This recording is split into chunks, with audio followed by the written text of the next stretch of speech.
I'm starting. So, I forgot to turn that back on. Great. So we are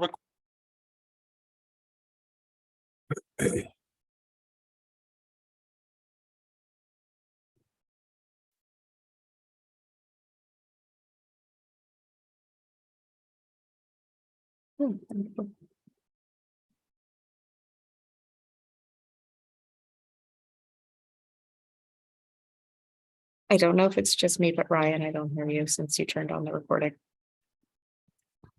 Yes, we have my my headphones have an additional mute button, so it is Zoom mute and my headphones mute. So there's a lot of muting to figure out. Yes, so we're recording. Do we have quorum? Don't. We do not. No. Okay, that's what I thought. Okay, so we'll hold off on. We have minutes from the past two meetings. I forgot last time to bring up the approval of March. So we have two. If we get additional folks, great. Otherwise, we'll deal with that next time. So we have two guest presenters tonight to talk to us about some pretty cool programs, initiatives, events, etc. coming up. So I think we'll start with Michael, who will talk to us about Pink Care, and then we'll move on to Joyce to talk about microplastics. So why don't we start, Michael? I don't know if you need to share screen or if you're able to, but I'll pass it off to you to talk about paint collection.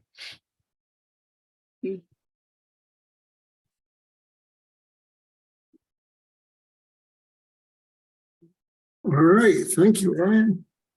And thank you. First of all, I want to thank you for inviting me back, and I want to apologize for last month. I'm very sorry that I missed that meeting. I was very embarrassed about that. So anyway, so Pink Care. I'll dive right in and share my screen. Let's see. Nope, I do not have screen sharing ability. Yeah. Okay, let's try now. Oh, there we go. Okay, perfect. Is there mute?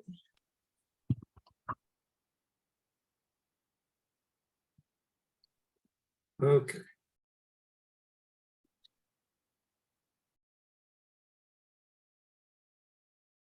All right, there's my screen. Beautiful. There's Pink Care. So so Pink Care is the New York State Post-Consumer Paint Collection Program. And and I'm Michael Reeser. I am the New York City Paint Care Coordinator. And I'm just trying to get the other screen up here so I'm not looking off in the distance. Okay, yeah. So so I'm the New York City Paint Care Coordinator, and I go around all the boroughs. And most of my time is taken up visiting prospective paint paint retailers who are prospective drop-off sites for paint, and it's pretty interesting.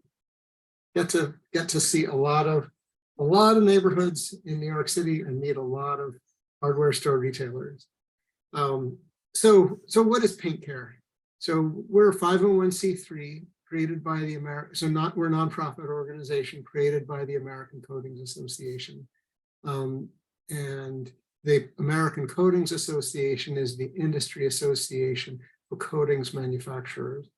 And if what is a coating? Basically, everything has a coating. Everything from fabrics to to wood to plastics. Everything has a coating on it, and somebody manufactures that coating, and that somebody is a member of that company is probably a member of the American Coatings Association. So we launched in the Pink Care in New York State launched on May 1st, 2022. So we're a little bit more than a year in. And there's the Pink Care fee, which I will talk about, and also the recycling program, which is paid for by the fee. So how is Pink Care funded? So basically, manufacturers add a fee to the wholesale price of Mhm. paint and they pass it down to the dealers and they pass it down to their retailers, and then the retailers pass it on to their customers. So on each container of paint, there is a fee now when you buy paint, and that's the eco recovery fee or the paint care fee. And let's see, and the fee is 45 cents on a pint or less. Well, anything between a pint and a gallon. Up to 2 gallons, and anything between 1 and 2 gallons is 95 cents is the fee. And if you buy a 5-gallon container, you get a bargain. The fee is only $1.95. And given the price of paint, it's a relatively small percentage of the total cost. And the fee covers paint collection, transportation, and recycling of paint, as well as outreach and education, staffing, and administration of the paint care program. And I want to emphasize that this is a fee. It is not a deposit. It is not a tax, right? And we'll talk about why that is the distinction in just a moment. So, but here is a diagram about how the flow of the fee, it goes from or how it's charged, but it goes, the fee is paid by the consumer to the paint retailer, to the paint manufacturer, and then that goes, all of the money goes to the paint stewardship organization, which is Paint Care. And we use that money for paint collection, recycling, outreach, and administration, and transportation, and everything having to do with the program. It is completely paid for by the fee. And you'll notice in this picture, there is no government entity. And that's why we say it is not a tax, because only the government can tax. And this is a fee that's charged by the paint manufacturer to the paint retailer to the consumer. And it's not a deposit because you do not get your money back when you bring back the paint. And that has, I think we're working through that confusion at this point, but that has been, so, you know, that's always the first question people ask, because they associate it with the bottle bill. You know, when you bring back your empty bottle, you get your 5 cents. You do not get your 95 cents back when you bring back your paint can. And so now Paint Care is in 10 states and the District of Columbia. And here we are on the East Coast in Maine, Connecticut, Rhode Island, Vermont, New York, and DC, and in Washington, and the whole West Coast, as somebody pointed out today. Washington, Oregon, California, and Colorado in the middle of the country, and also Minnesota. So we are expanding, and Illinois just signed a paint stewardship law. So hopefully that will be signed by the governor, and we will be in Illinois as well. Paint Care has gone through the New Jersey legislature twice, and in both cases, the governor declined to sign the bill. And so we're not in New Jersey. And here's sort of a summary of 2022. So this is nationally. We have 2,400 drop-off sites. We've done 1,600 large volume pickups. I'll talk about that a little more in a few minutes. And we've collected 8 million gallons of paint in 2022. And 72% of the paint we were able to recycle that into paint again. And I don't know, you can certainly break in and ask questions now, or we can have questions at the end. It's up to you. So I'll go on until somebody asks a question. I can't see everybody, so you have to speak up, because I can't see everybody's face or their hand if they raise it. If you get a question in the chat, I can read it out for you. I'll let you know. Go ahead. Oh, I said, if anybody wants to put their question in the chat, I can read it out if you're feeling shy. All right. So why does New York want Paint Care? Well, because 3.7 million gallons of paint, it's estimated go to are left over in New York State annually. And there's limited paint recycling options. Up until now, there were very limited paint recycling options. In New York City, the only options for latex paint are the 5 special waste drop-offs, 1 in each borough, open 4 Saturdays and 1 Friday a month. And then the 10 waste, has household hazardous waste collections, safe events that the Department of Sanitation runs every year. So there's one in the spring and one in the fall. And the spring one, by the way, just so you know, mark it on your calendar. In Queens, it's on June 3rd. So keep that in mind. Not necessarily for paint, but they take a lot of other materials at those safe events.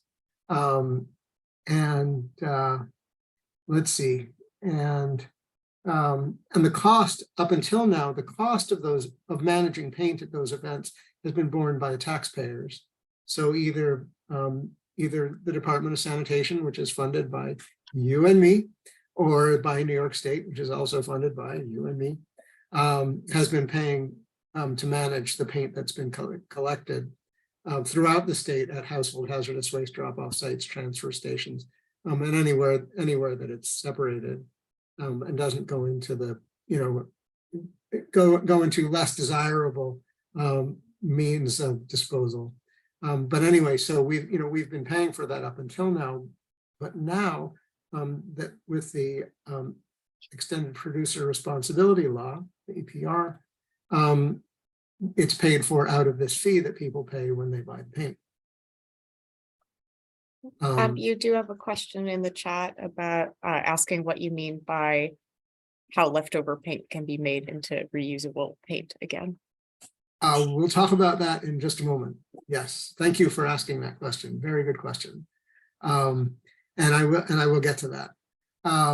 So our goals are to make, first of all, to make paint recycling easy for homeowners, painters, and anyone who has leftover paint. We want to recover 1.75 million gallons of paint every year, which is what we estimate is left over. We want to establish 300 drop-off locations throughout the state. And we want to partner with municipalities, so the Department of Sanitation, but also, every county in New York State has the equivalent of the Department of Sanitation, our Department of Sanitation, and we want to partner with all of them to reduce their costs for collecting paint and also to make it more efficient.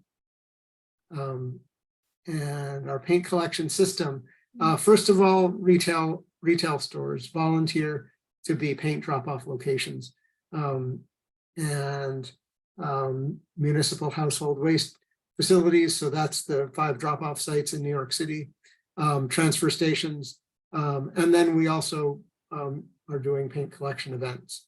And I'll talk about that a little bit more shortly. So the benefits to retailers to volunteer to be a paint drop-off site, basically, are basically to increase foot traffic in their store, to create a competitive advantage, because someone might choose to drop off to go to a store where they take back paint as opposed to a store that does not take back paint. Hopefully to build customer loyalty, while you're at the store dropping off paint, you might find that there are other things that you need, and who wants to go somewhere else. I also, by the way, in my travels around New York City and Queens in particular, I have found that the people who work in the hardware stores, the small hardware stores, are very knowledgeable and very helpful, much more so than the people who you meet at the large box stores. And so that's something to really think about when you're buying hardware or paint, supporting the local businesses, because the large box stores are not participating as paint drop-off sites, which is really a shame. And because most of the paint that is sold by Lowe's and Home Depot, to be perfectly honest with you. And it also demonstrates a commitment to the community. And finally, when retailers participate, it keeps paint out of the waste stream. And we have 51 drop-off sites in New York City so far and growing. So here's, and if you want to find a drop-off site near you, go to paintcare.org or scan the QR code here. Click drop off paint, enter your address, and it pops up a little map that shows you the 25 closest drop-off sites. Not that you need 25 of them in New York City, but you will find the one that's closest to you. And I think I believe there are 17 in Queens. I think. And then this is the other part of our program this is actually my favorite part of the program, is the large volume pickup program. So if someone has 100 gallons of paint in their garage or in their basement or in their closet or in their shop, we can come and pick that up for free. It's really easy to schedule a large volume pickup. You basically go to paintcare.org, click request a pickup, or call the hotline and request a pickup. But I definitely suggest doing it online. It's really much easier and faster. Just to, go in there, fill out the form, and it comes right to me, and I schedule with the hauler, and they contact you if you have the 100 gallons of paint, and they set a convenient time to come out and pick it up. And these are the products that we do and do not collect. I just want to emphasize that we do not collect all paint, right? We collect latex and oil-based paint, and that is the bulk of the paint that people have and that people buy and that people use, is right there, that latex paint, right? And to a lesser extent, oil-based paint, which I believe you can't, very few places sell oil-based paint now in New York City. We accept primers, sealers, stains, clear coatings like lacquers, varnishes, shellacs, single component polyurethanes, we take that too. The things that we do not take are aerosol cans. We do not take leaky cans. We can't take cans that don't have labels on them. We need to know what's in the can. Otherwise, we can't recycle it. When it goes to the recycler, they look at the label and they see, what else it should be mixed with in order to make the recycled content paint. Thinners, solvents, mineral spirits, we do not take any of those. Caulking compound, don't take any of those. Specialty coatings, and paint that is used for original equipment manufacturing. So that would be like a spray shop, like a shop where they finish kitchen cabinets, for example. Typically, it's all used up. They do not pay the paint care fee, and therefore that paint is not recyclable. So if anyone works in a spray shop, sorry, you cannot take back your paint. We also do not take wash water. I got a big call from a big user of wash water today, and I had to explain. They didn't tell me it was wash water, but I asked them what the source was of this paint, and they said it was used to clean out the lines. And I was like, oh, sorry, this is paint care, not wash water care. And so we do not take wash water. And so this is what happens to the paint, to get back to your question. As much as possible, I should say a small amount is reused or donated. And currently in New York City, we would donate paint to a project if someone needed paint, like Habitat for Humanity, or if you were doing a project, we could probably arrange to get you paint. Most of the paint is, I should say, but the only retail partner that we have right now that is selling the reused paint that is collected. We do allow reuse stores to, when they collect the paint from the public, they can, if the paint is in good condition, we encourage them to turn around and try to sell that paint. And not only that, but we chip in $1.60 a gallon to make it a little bit more profitable for them to sell the paint. And that's basically, it's the portion of the fee that we feel is that we can direct towards, toward encouraging reuse. So, the fee is 95 cents a gallon, and we chip in $1.65 a gallon for paint. But most of the paint goes into making recycled content paint. There are 3 paint recyclers that take the paint that we collect in New York State. We'll get to that in a moment. And then some of it goes into landscaping material. Some of it is used for cement blends. Some of it is used you can mix paint latex paint with cement and make planters, which are actually pretty attractive, planters and tiles. I've seen some very attractive products that are made from the combination of latex paint and cement. And then the oil-based paint, because of the high VOC content of oil-based paint, it's, there's really no market. There's very no market. There's very little market for reuse of oil-based paint. And so it's that paint is processed and then used as fuel for cement kilns. The best we can find. And so here, this is why I'm here tonight. I want to encourage you to, if you have leftover paint, to bring it to the York College Paint Collection event. And that will be on June 25th from 10 a.m. to 2 p.m. In the York College parking lot. And I really need your help to promote this event in your community. And we want people to go to paintcare.org/NY to get to the New York page. And on the New York page, there's a link to the Jamaica paint collection event. Just, you're the SWAB, help me, please make recycling happen. This is a great way to do it. An easy win. Go to this, you can go here, you can print out a poster, post it in your lobby, let people know about the paint collection event on June 25th. So yes, and let your super know. And get to know, first of all, get to know your local drop-off site, right? Go to paintcare.org, click on drop-off paint, and see, pull up the map and see where the drop-off sites are that are close to you. Tell your superintendent about Paint Care because, I've Rochdale Village, I worked with them to get rid of a huge amount of paint that has been collected over many years, apparently, that's been sitting in their basement. And I heard, I was at the Cooperator show, and I heard from people about how they have storage rooms in the basements of their buildings that are just full of paint. It can be very expensive to dispose of paint properly. It can cost, $1,000 to clean out a room, about $10 a gallon to have it collected by a hazardous waste hauler.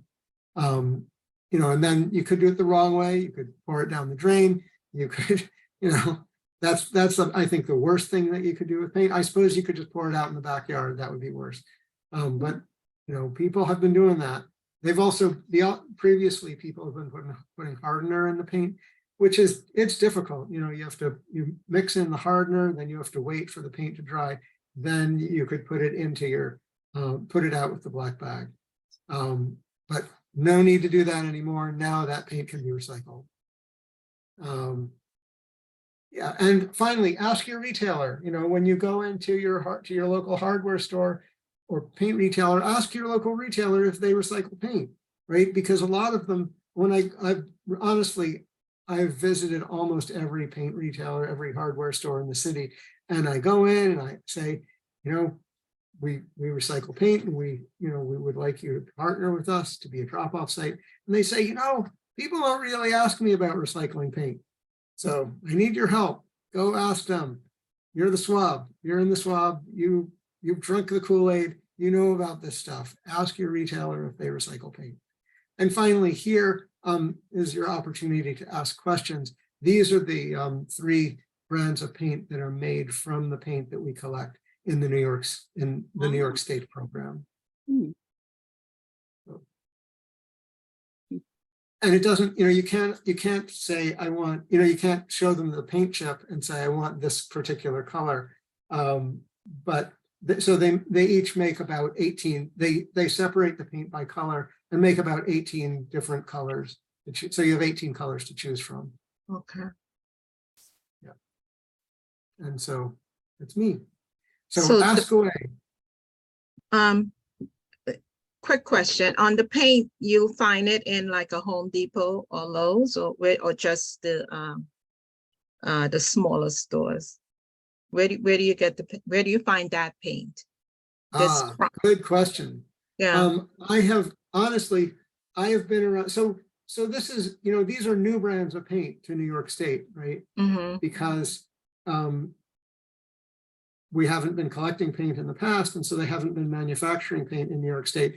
But in my travels around New York State, I have not found any of these brands of paint for sale.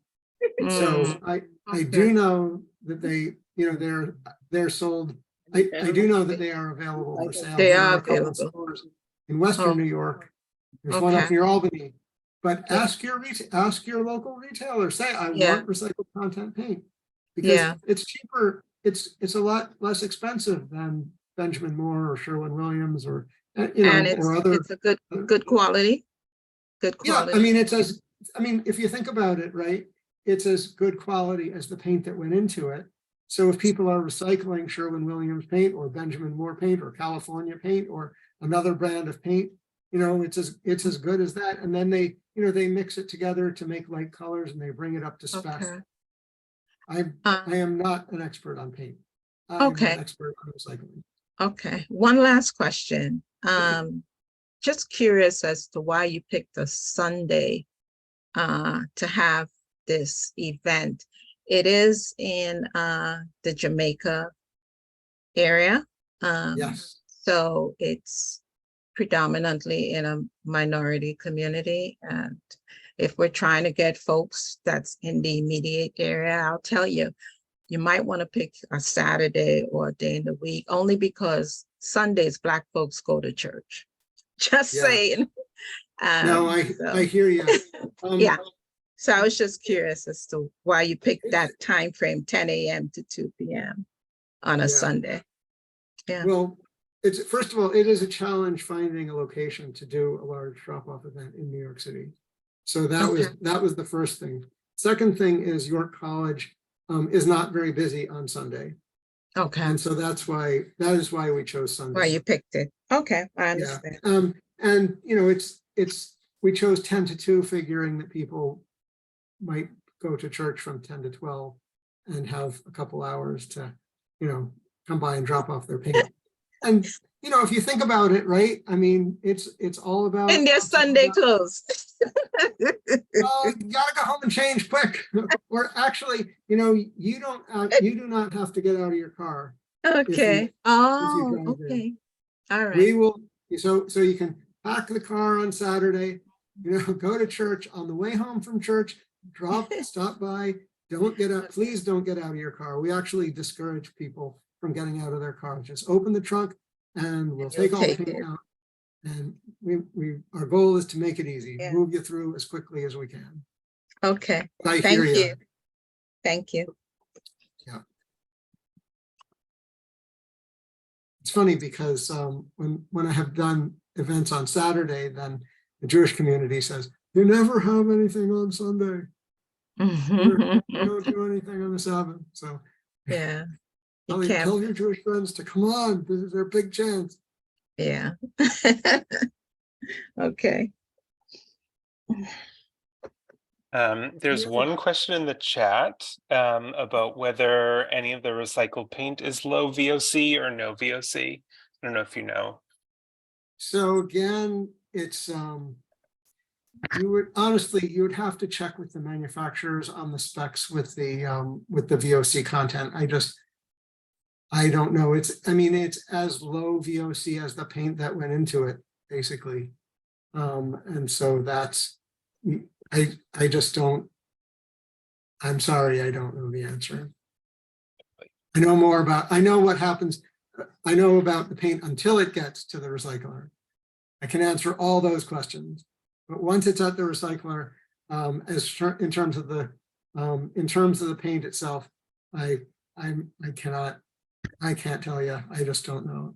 I would be going way out on a limb. Can I ask a question? I'm just Yes. butting in. So I mentioned something in the chat. I must have 25, I've lived in my place for years, and I must have 25 incomplete gallons of paint down in my basement. And we have these events. I don't have a car. And so, I just looked up on your website, and the closest place to me it's about a 15-block walk. And they will only take 5 gallons of paint at a time. I don't know if that means 5 gallons by weight or 5 cans, because all of my cans are partial cans. And I see you have like these great events, and I mean, and also the safe events that happen around the city. They're all geared towards people with cars. And when you live in a denser community, I'm in Jackson Heights, Long Island City is another very dense community. A lot of people don't have cars because it doesn't make sense to have one. And there's a lot of people who live here in apartments that are using paint. And so I'm just Yeah. curious. I know that we have these very popular recycling events that happen on once or twice a year. People save up all of their electronic equipment and they leave with a couple of truckloads worth of stuff. And I'm just curious, and I don't know if your operation would even be able to do that, but would it make sense to bring the recycling to denser communities rather than having events at a place like York College, which is not far away from where I work, but it's also 9 subway stops away. And that, you know, for 25 gallons of paint, it's Yeah. just not going to work. That would be a challenge. Well, first question is when we talk about 5 gallons, it's 5 gallons by the volume of the container. So it's 5 containers. Yeah. So Okay. Five containers or one 5-gallon container. And we do not want you to bulk the paint. We don't want you to pour it all together. So please don't pour all your 25 gallons partially used paint into one bucket, because then it's really useless for recycling. Yeah, the other thing that we're doing, and we've only done one so far, and I've been working, is a paint collection at a large development. So if you live in a large development, like Rochdale Village, for example, if anyone from Rochdale, or a not so large development, or even potentially a cohesive community, we could do a paint collection at your development or at your community. We did one at let's see, at Concord Village, which is a development. It's 7 buildings, 1,000 units. It's right next to the Brooklyn Bridge. So that's, we could do that. I'm working on Co-op City, trying to get them to do a paint collection event for their residents, where we bring the truck, and for 4 hours, the truck parks there, and during that time, everyone can bring their paint down the truck. So that's something that we would like to do. So Michael, because we don't have in this community, we don't have large developments like that. We have most 5-story buildings, but it's a very dense community. And so we don't have a co-op city or a LaFrac city or anything like that. But what if, for example, our city council member was interested in organizing something for the community? Because what you're talking about is exactly what I'm talking about. And we've got so many big apartment buildings, but they are not great big high rises like a co-op city. But if our city council member was interested in organizing something like that, he would be able to, broadcast it out to everybody in the neighborhood. And, there's me, there's the other 14 people who live in my building who probably have 10 or 15 gallons of paint in their bins as well. And then multiply that by everybody on my block. It ends up being a lot, but it's not one development is the issue. Like Washington Heights, if you're familiar with Washington Heights, very similar setup. Those are not one big development. It's lots of independent apartment buildings, but a lot of people in a small amount of space. Right. So even a community district, right, is pretty big, geographically. But we would rather work with, if there is a community group, maybe a civic association, that would, I think, be more, more closer together than a community district. Okay, thank you. Yeah, if you write me, and you've got my email address there, write me and I'll see what we can do. Wonderful. Well, thank you so much for all of this information about the program in general, but also the upcoming event. And we'll definitely make sure to spread the word leading up to it, and then reminding folks closer to the event itself, getting the word out, and hopefully get some folks to come. But we'll definitely spread the word also about the ongoing opportunities to recycle paint. Great, I and think this is great. ask your local hardware store, because that is honestly, that is the most convenient way to recycle paint, is taking your paint back to your store. So and I'm going around to all the stores. Haven't been there yet. I'll be there soon. And I'll be back again. Let your local hardware store know that you would value this service. Wonderful. All right, thank you. Great, thank you. So next we are going to hear from Joyce from the Manhattan SWAB to talk about the Microplastic Coalition. So I will turn it over to you, Joyce, and I think you should be able to share screen if you need to. If not, totally Okay, fine. well, I do have an invitation brochure because I'm going to talk to you about our microplastic task force, our New York State microplastic task force, and I'm going to invite you to be part of it. So let's see if I can show our invitation. Let's see. Here it is. You don't need to see this, but here it is. Okay, so I do have a history with the Queen SWAB because a few years ago, I came here to seek your support for New York State legislation, the Tobacco Product Waste Reduction Act, whose purpose is to end the sale of cigarette filters and e-cigarettes. And so we had a big campaign about it. We did a lot of collecting of cigarette butts to illustrate the problem in New York City streets. We had a great panel of experts, but the bill didn't go anywhere.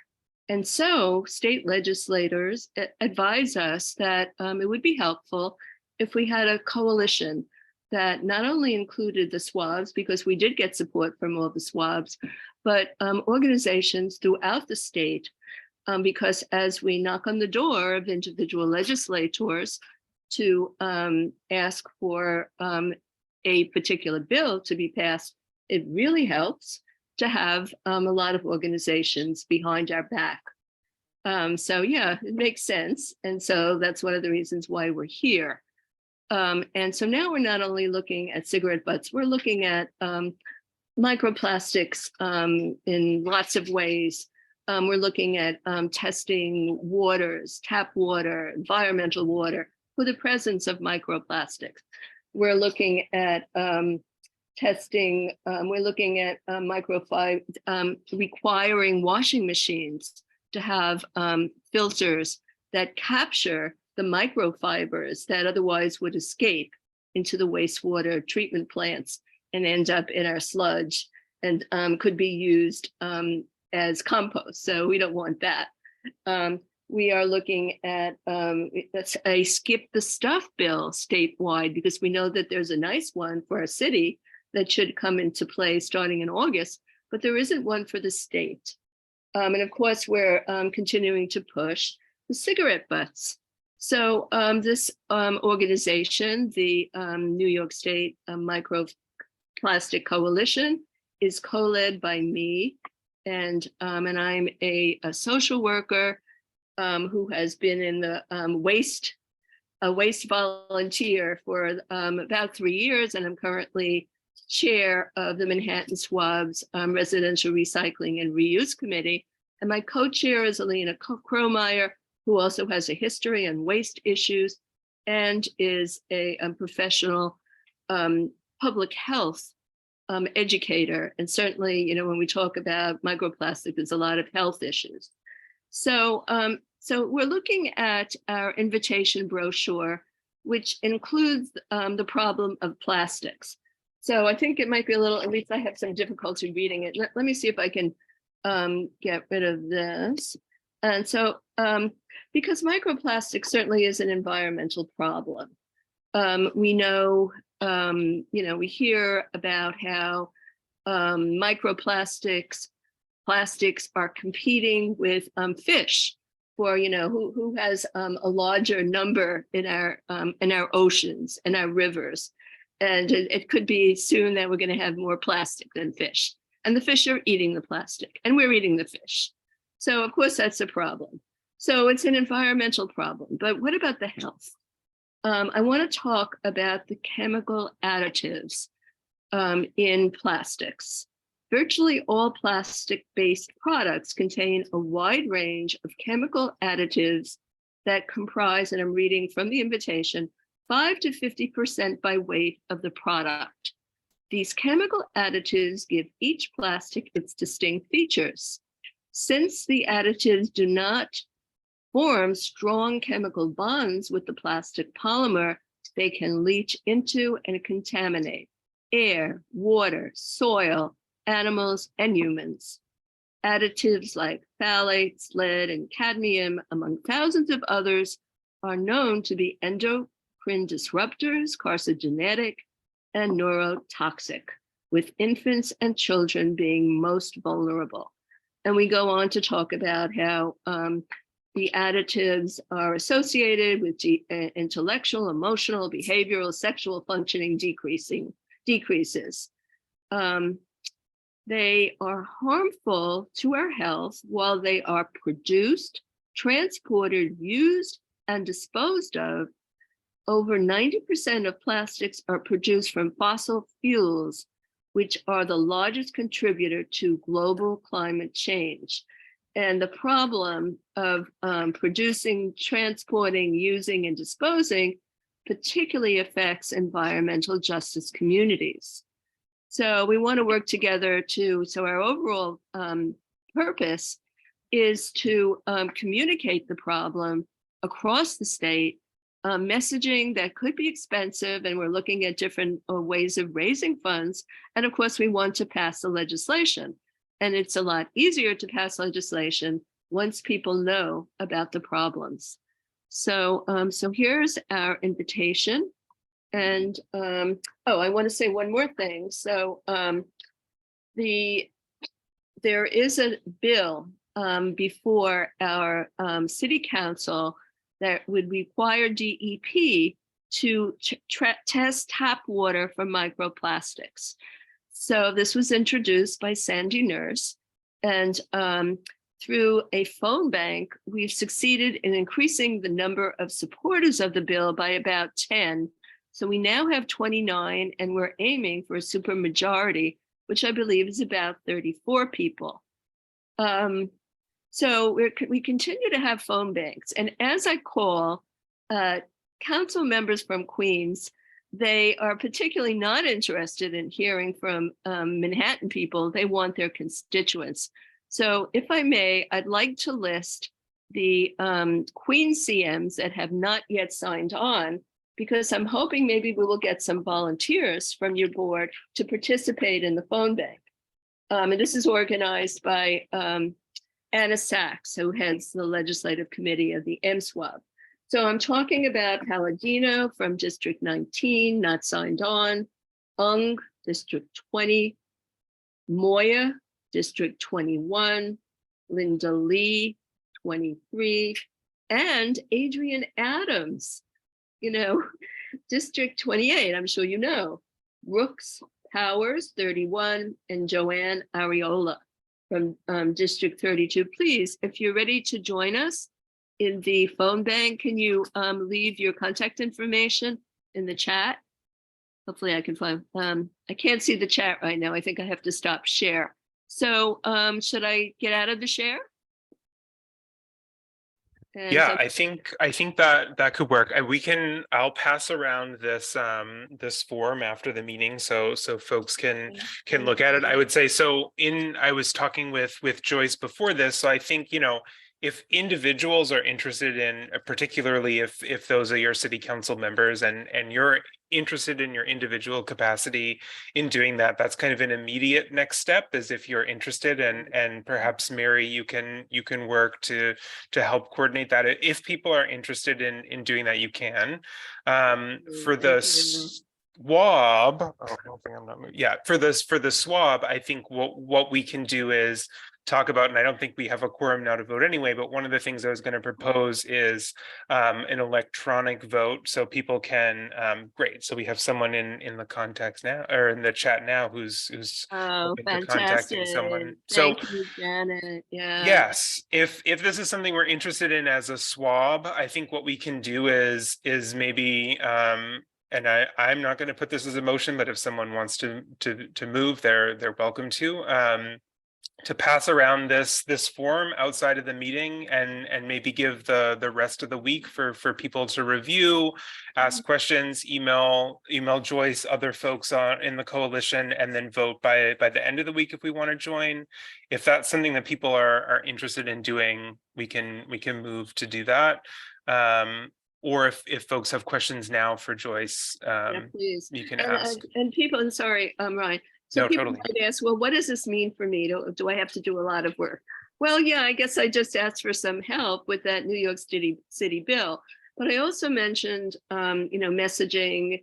If you want to help to create messages that could convince people about the importance of supporting anti-plastic legislation, all the health and environmental hazards, we want you, but you don't have to do it.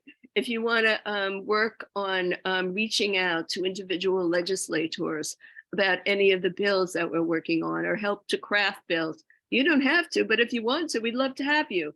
So, I mean, that's where we have like separate work groups for our different projects within the larger domain of plastic, anti-plastic.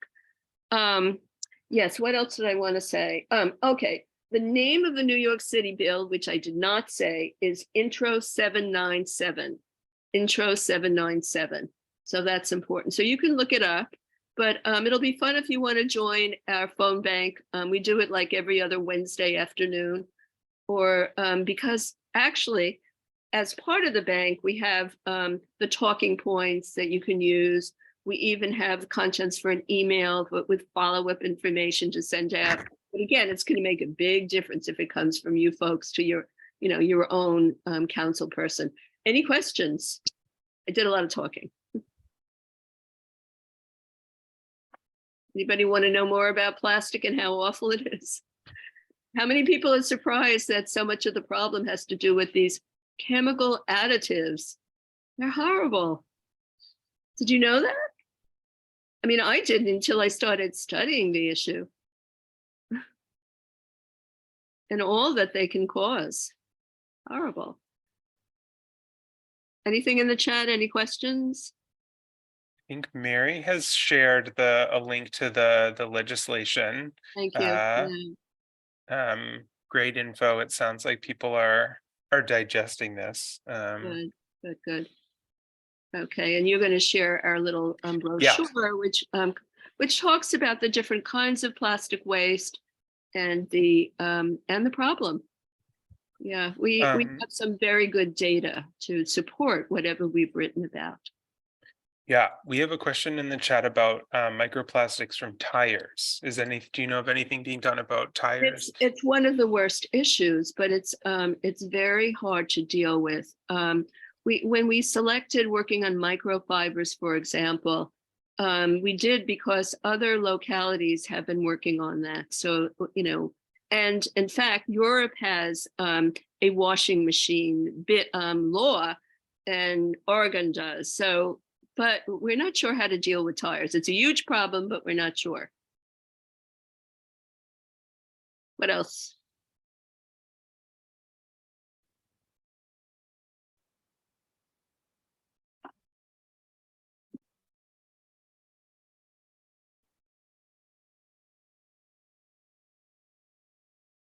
Okay, Mary, yeah.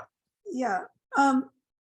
I like to make a motion to have an electronic vote on whether to join the coalition.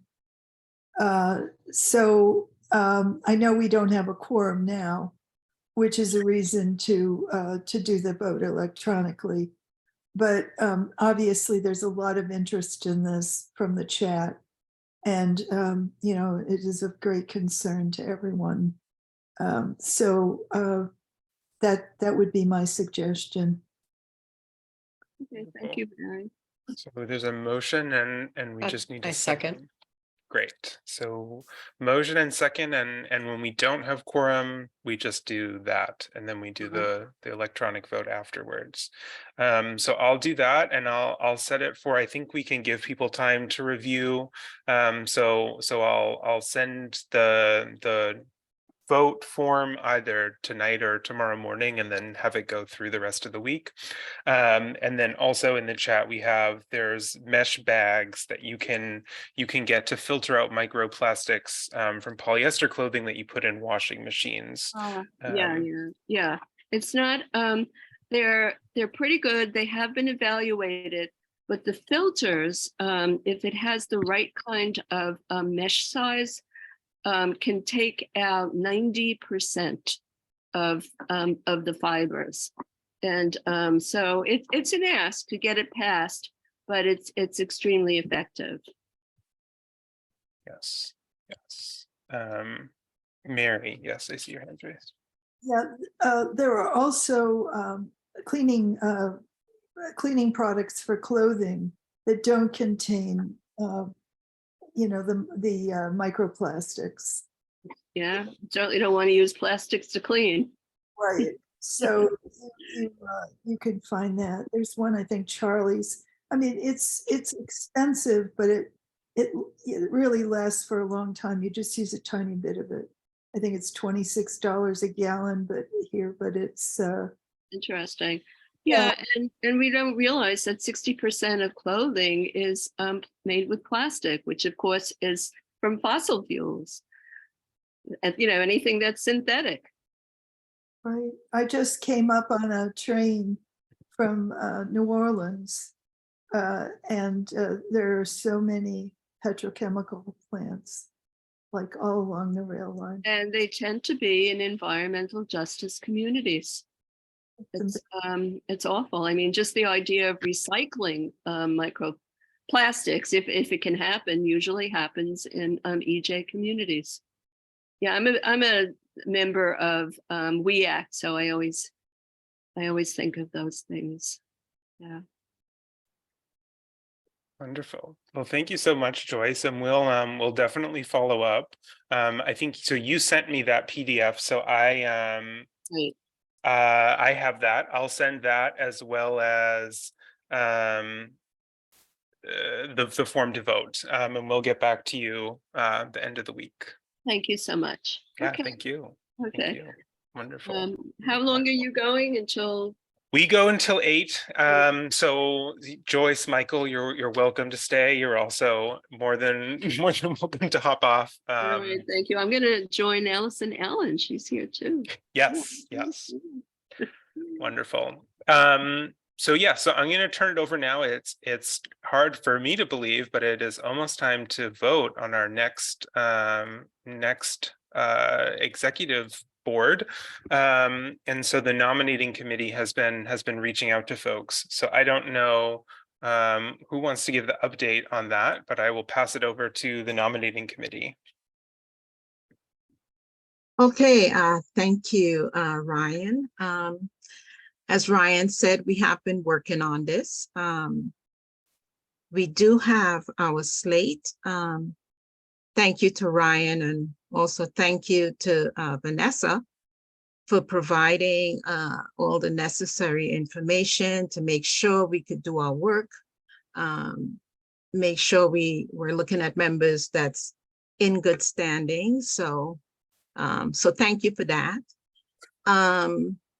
We also sent out an email with the vacant positions and the responsibilities. We sent that out to the board, to the body, so that everyone would have that information.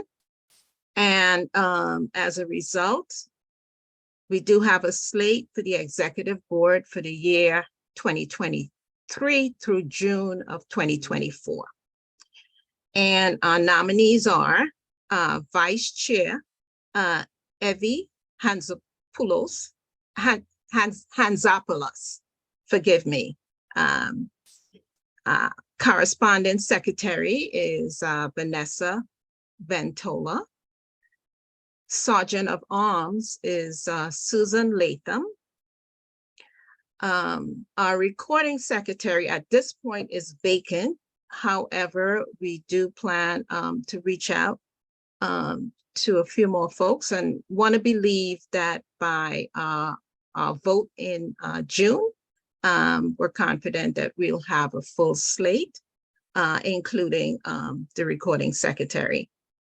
Now, if there's anyone that's in good standing that is interested in the recording secretary position, feel free to reach out to the nominating committee, which is myself, Mary Arnold, and Bilal Hassan. Mary, if you can place your information in the chat, that would be great. I'll also do that after I finish my report. So at this point in time, we're moving forward. Thankful to everyone that assisted in the process. We have 3 of the 4 positions filled. We want to believe by next month it will be filled. I'll have a full slate. But however, we can also take nominations from the floor next month when we vote, if that's not the case. And even if that's the case, yes, we can still take nominations from the floor. So that's all I have. Mary, did I miss anything? You missed the chair. Well, it's not a vacant position, so that's why. Okay. When the email went out, it was just strictly the vacant positions. But yes, our beloved chair will remain as our chair for the year 2023 going into 2024. And thank you, nominees, for your willingness to serve the Borough of Queens and to serve SWAB. Truly do appreciate it. And thank you, Chair Ryan, to staying on as our chair, our fearless leader. Thank you so much. And that ends my report. If anyone has any questions, we're willing to take any questions if anyone has. If not, my report is complete. Perfect. Perfect. Thank you for all of your work, talking with folks and identifying candidates. And we'll be reaching out to folks in advance of the next meeting, trying to get people to come, so we do have quorum, so we can do the election. But yes, I'll pause and see if anyone has any questions. Great. So seeing none, we will move on. So before we move into committee reports and kind of, I guess, in conjunction with committee reports. So we've been talking about informally, also at the last executive committee, we talked about putting on a series on education and outreach on curbside composting. That initiative is still going to be going on. We're going to be doing a lot of that work in the Education and Communication Committee. But on a more immediate note, the Manhattan SWAB has an event next month on this same topic. So I'm wondering, Allison, do you want to give some information on that? I think that it is open to all of the SWABs to be a part of. And it is very much in line with what we were planning. So I think that because this is on a quicker time scale than what we were looking at, we can kind of start with this. And then I think we still can do a lot of what we were planning, but we can hear about what's coming up next month. Yeah, I'm not on the committee that's planning it, but I'm aware of it. And we're having a panel that's being organized. At this point, we're It's going to be moderated, I think, by Sandy Nurse. We're trying to get somebody from DEP. We'll have, I'm trying to remember who's all there. Claire Mifflin will be, I think, on the panel. For those of you who know her, I saw a glimpse of her presentation. It looked like, a really great presentation that's going to be highly informative, showing people where compost goes. I can't remember who else is on. I mean, there's definitely, it's coming together. It will be on our website. It actually was scheduled for the same day as our monthly organics committee meeting, so that will be changed. But yeah, no, we would definitely encourage all, once we get like a flyer and something that people can share, definitely want people to spread the word, because we think there's a lot of education that we can help with. Where does composting go? What are the different options for where it can go? It seems, like the DSNY seems to be, I think we talked about it last month, seems to be prioritizing digestion over composting. The compost projects were cut back. I mean, there's a lot going on in the composting world, but yeah, this panel will be great. So, Ryan and Mary and a couple of you will definitely get the flyer as soon as it's done and you can share it. Great. Thank you. Yeah. And so I think that'll be that. I'm really excited about that event. I think it's great to have that information. And then from there, we can build off of that. I think one of the things we had talked about in the executive committee in doing all of this was to have a component where we open the floor for folks, particularly in the Queens context, where we're coming up on a year with the break in the middle of it, but a year of curbside composting. And I know that, I still get emails from folks who have questions and concerns about the way the program's rolling out. So we thought it would be great to have a forum for people to come, sending an invitation to DSNY to be there, if not summarizing comments and sending them. I think that there's definitely still space for that. And the time scale that we were looking at was either later in the summer or if not the fall. So I think this will be great to get things started, this first panel. And then we'll build from there. And so if the event is something that you're interested in, we'll be sharing that information with everyone. And if planning additional things are of interest to you, I know I've talked with the Education and Communications Committee. They seem really interested in helping getting something together. I've talked with Gil, who's our compost chair. No problem. Susan, thanks for joining. And so I think we have a lot of momentum with this. So if people are interested in that and want to get involved, now is a great time, because it's still in the drafting stages. So feel free to send me an email and we'll send out more information as that's going. But I think this is a good first step, is spreading the word on this event and getting people to go to this. So with that, I will move to committee reports, and I'm looking to see, I see Mary. Oh, Jenny is here. Okay, great. Wonderful. Maybe we can start. Mary, do you want to give an update on legislative committee, if there's anything going on? Well, the information that Andrea received from Sandy Nurse's office about the zero waste bills passing, and that event on June 8th, I believe it is, to which everyone is invited. So, as there are updates on that, that is something that SWAB, of course, supported along with the other SWABs, and, sent letters to the mayor and so forth. So, it's a cause for rejoicing. And I apologize, I'm not at my best tonight either. But there is an opportunity still through our committees to make inputs into the state solid waste management plan. It's the kind of thing where they've got this humongous Google Doc.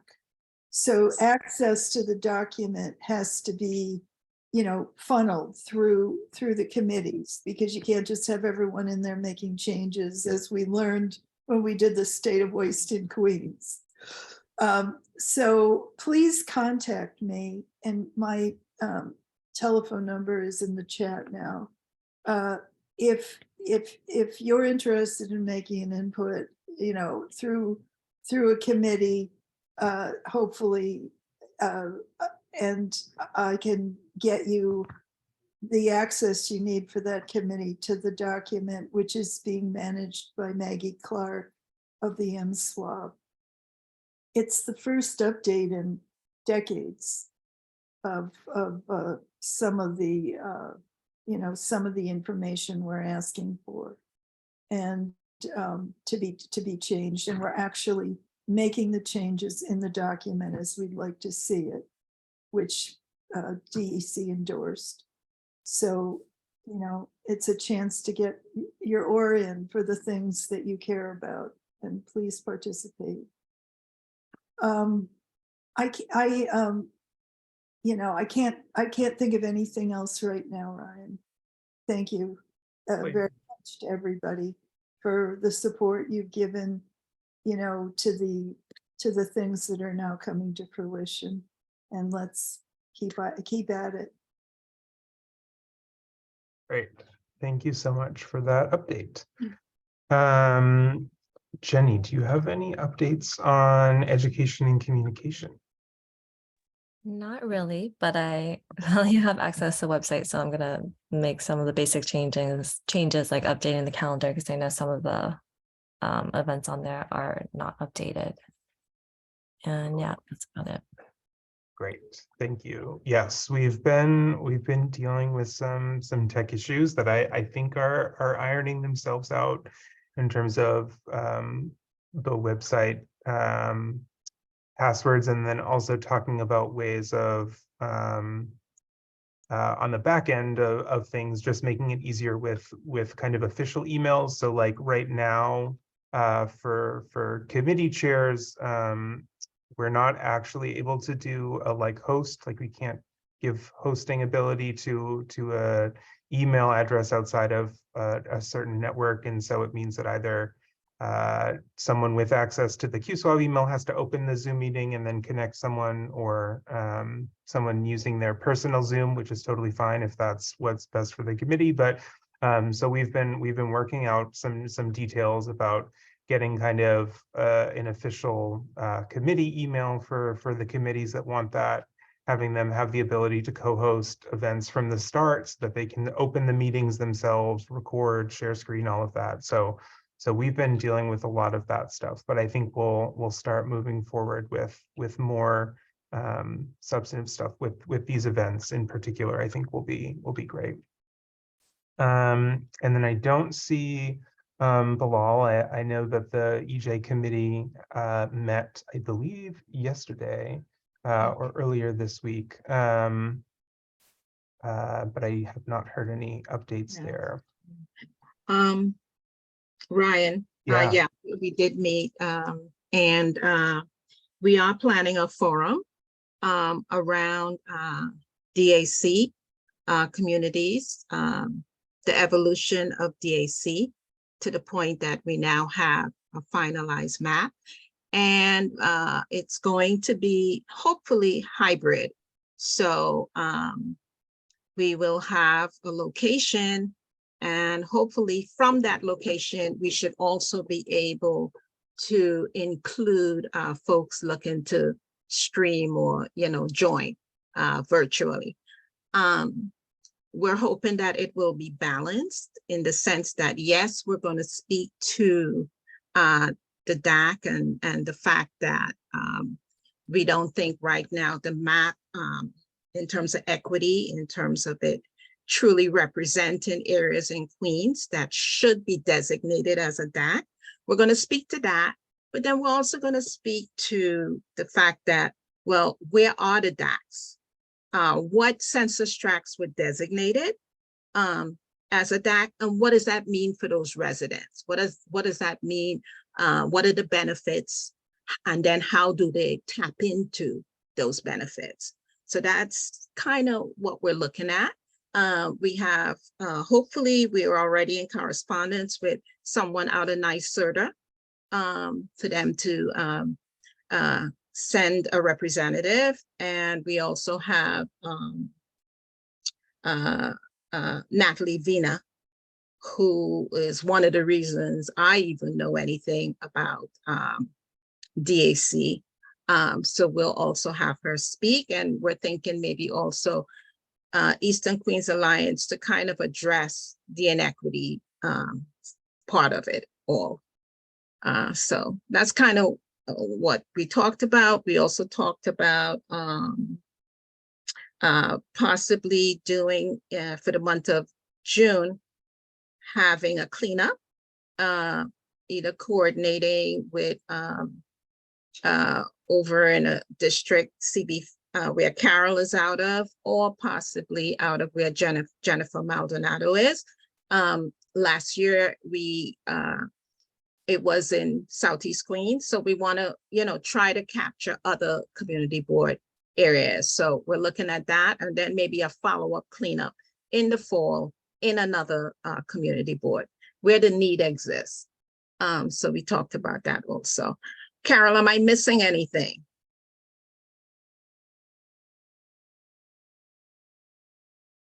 I forgot I was muted. The answer is no. You covered basically all what we discussed. Okay. The only thing that was left out was our efforts to contact the 4 community boards who had earlier in SWAB indicated that they had problems with getting a response from 311 complaining about quality of life issues. Yeah. And although we contacted the necessary people for each of those boards, no one has gotten back to us. Yeah. So that's sort of hanging loosely. Yeah. Yeah. And as what we were thinking is possibly, since the state of waste report evolved because of Wiley, our very first chair, that maybe we invite her to an EJ meeting to see how she was able to get current information around quality of life issues by community board, and then maybe tackle it that way.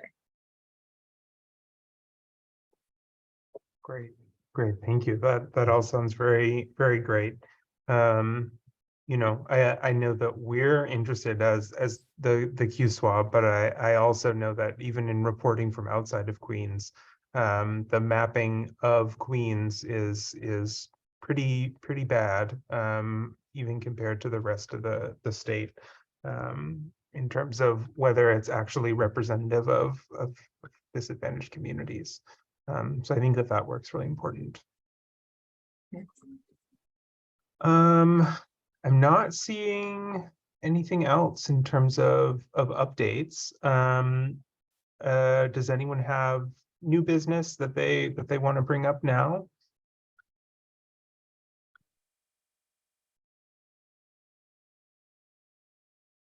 Okay, seeing not. I think we can. Oh, here's Bilal actually. I don't have anything else, so we can end early for a change, if no one has anything else. I just say one thing. I'm sorry. Yeah, definitely. No, totally. I should mention that Manhattan SWAB is having a fundraiser on the 6th. No. Oh, the event has been postponed. I'm sorry. I was just catching. Forget it. Sorry. We were having a fundraiser, but now I see it's postponed. So there will be a fundraiser. yes. Right. So think about it. And it was to be, focusing on organics. So, would love to have you guys when we reschedule it. I'll let you know. Sorry about that. No problem. No problem. Yes, and hello, Paul. We got an update from the committee on what you all were working on, and we're definitely excited. But otherwise, is there a motion to adjourn? I so move. Is second? Second. Wonderful. All in favor, say aye. No, Aye. Any opposed? Wonderful. Thank you all so much. And look for an email with the info on microplastics and the electronic vote. Okay. Good night. Wonderful. Good night. Bye-bye. Hi, everyone. Bye. Thank you.